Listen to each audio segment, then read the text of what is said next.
a horizontal spring block system of a mass 2 kg executing SHM.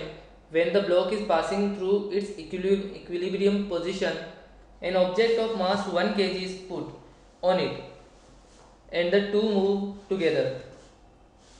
The new amplitude of the vibration is, देखिए ये बहुत simple सा question है। अगर आपको न्यू एम्पलीट्यूड निकालना है तो देखिए जब हमने ब्लॉक उस पर पुट करा तो वो इक्विलिब्रियम पोजीशन पर था जहाँ पर नेट फोर्स जीरो है, तो हम वहाँ पर क्या लगा सकते हैं, लीनियर मोमेंटम कंजर्वेशन।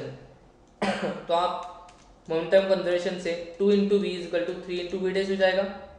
ठीक है, तो आपके पास वी डैश आ जाएगा 2v/3। ये इसकी हो जाएगी।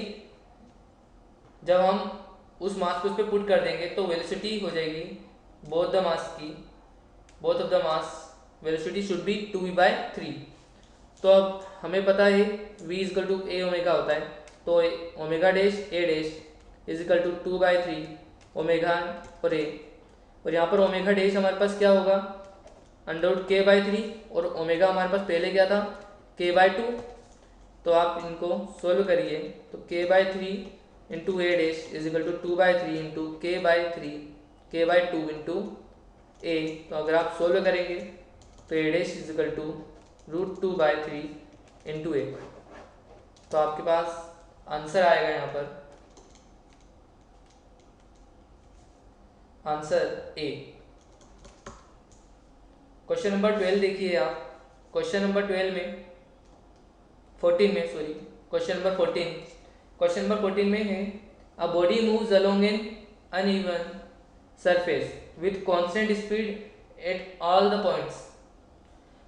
The normal reaction of the rod on the body is.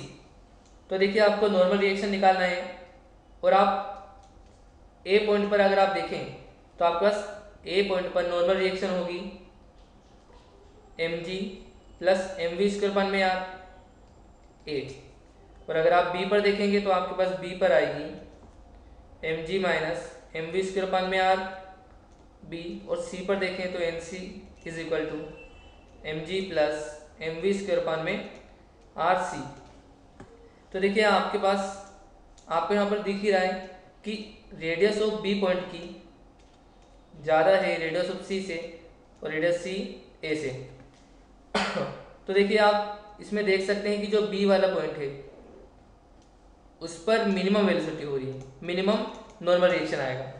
Minimum normal reaction आ रहा है क्योंकि mg माइनस mv²/r है, तो मतलब ये तो कम हो रहा है, तो minimum normal reaction B point पर होगी। और इन्होंने ऑप्शन में दिया है मिनिमम एट बी, तो ये तो गलत है। मिनिमम एट सी ऑप्शन ये दिया है, तो मिनिमम तो बी पॉइंट पर होना है, तो वो तो गलत हो गया।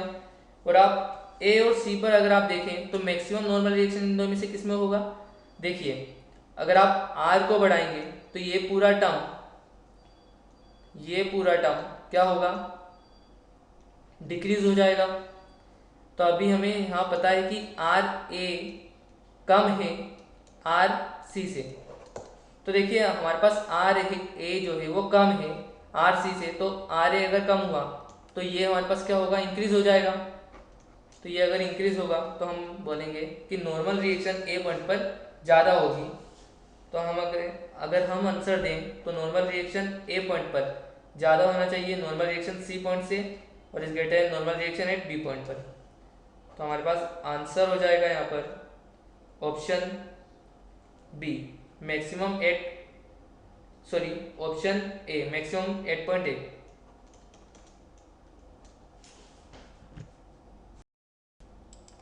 Question number 15. In the figure shown, a small solid spherical ball of a mass m can move without sliding in a fixed semicircular track of a radius r in vertical plane. It is released from the top. The resultant force on the ball at the lower point of the track is. तो lower point of the track पर हमें क्या निकालना है, normal reaction. आप ऐसे ही बोल सकते हैं। तो देखिए अगर आप एनर्जी कंजर्वेशन लगाइएगा, एनर्जी कंजर्वेशन आप लगाइए तो mgh इजिकल टू क्या होगा हमारे पास, half mv² plus half i omega square, क्योंकि वो प्योर रोलिंग करेगा। तो हमारे पास h यहाँ पर क्या होगा, रेडियस के बराबर, तो mg r equal to half M V square और ये सॉलिड स्फीयर है तो 2/5 एम आर स्क्वायर और omega equal to V by R होगा तो V square by R square. तो आप इसको सोल्व करेंगे तो वी स्क्वायर आपके पास आएगा 10 GR/7। तो आपके पास वेलोसिटी वी स्क्वायर आ रहा है 10 GR/7। और आपको निकालना है यहाँ पर नॉर्मल रिएक्शन मतलब नेट फोर्स, इन्होंने बोला है the resultant force on the ball. तो अगर आपको रिजल्टेंट फोर्स निकालना है तो वो तो होगा एम वी स्क्वायर वन में आर के बराबर।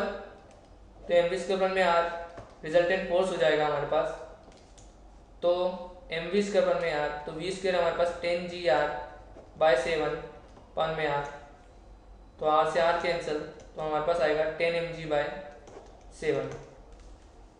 तो आंसर इज करेक्ट।